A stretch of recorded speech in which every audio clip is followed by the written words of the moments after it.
Hey guys! Welcome to my channel. Today video is about fish amok. National dish of Cambodia. Fish amok tray, is one of Cambodia's most famous dishes, often considered the country's national dish alongside samla korka. Steamed in banana leaves. Traditionally, fish amok is steamed in banana leaf cups, which infuse the dish with a subtle earthy aroma.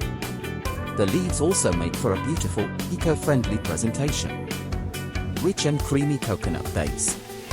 The dish features a smooth, custard-like texture from coconut milk, mixed with a fragrant curry paste made from lemongrass, galangal, turmeric, and kaffir lime. Uses freshwater fish.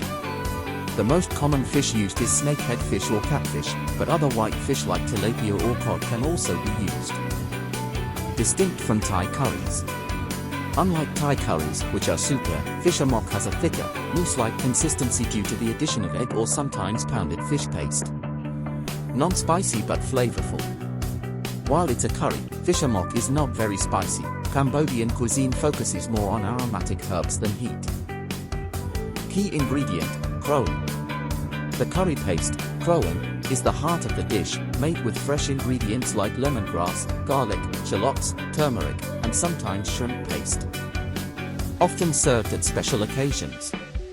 Due to its labor-intensive preparation, fish amok is commonly served at festivals, family gatherings, and for honored guests. Vegetarian versions exist. There's a vegetarian version called Amok chow, made with pumpkin or tofu instead of fish. UNESCO-listed cuisine. Cambodian cuisine, including fish amok, was recognized by UNESCO in 2020 as part of the intangible cultural heritage of humanity. I hope you liked my video. Don't forget to subscribe my channel.